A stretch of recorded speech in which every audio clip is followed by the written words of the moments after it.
We got more questions in. Here we go. Hi, Marlene. Hello. Hi. All right, a lot of wind here in this area, Yes. I think Calaveras area. What should I do because of the storms? What should I do with this plant? I have a blue thumb, he Okay. says. Blue thumb, not a brown thumb, so you're almost there to the green, right? That is a Ficus benjamina, and that one is variegated.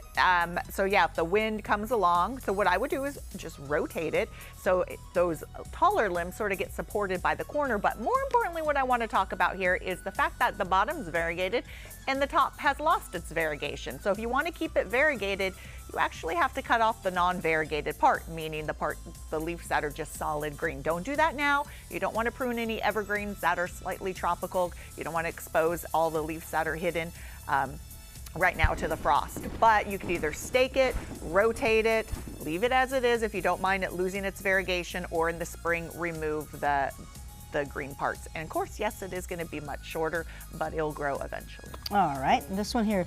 This was planted as a seedling about 5 years ago. It struggled, but this guy's wife nursed it.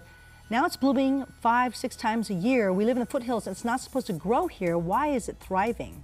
Yeah, that's a Brugmansia. That's Angel's Trumpet. And interestingly, I went to work and we have one in our shade house, and it's blooming as well. And it normally doesn't bloom this time of year.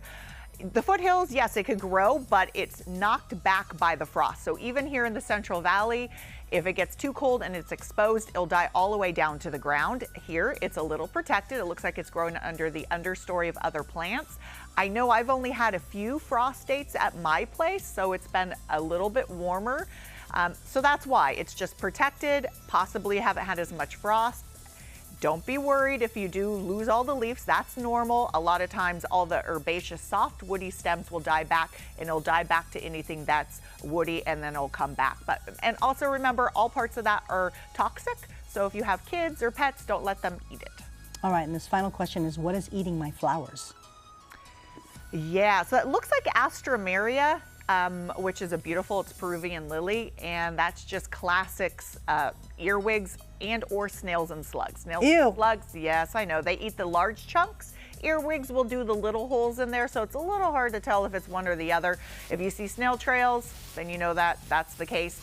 There is iron phosphate that will kill slugs and snails, and then it's on the brand name Sluggo. If you see Sluggo Plus, it has spinosad that will kill the earwigs. Or you could just do a little hunt and go through and find them yourself. It's like an Easter egg hunt, but for snails and slugs and earwigs. So that damage isn't actually very bad. It's more unsightly than it is unhealthy for the plant. All right, how do people find you? Facebook and Instagram, Marlene the Plant Lady, and my podcast is Flower Power Garden Hour. And to email her today with your picture and your question, it is theplantlady@kmaxtv.com. Thanks, Marlene. Thank you. More to come, and her 10 o'clock topic is? Well, I think I'm going to put you to a quiz about Botany 101. Sounds good. Yep. All right, we'll be right back.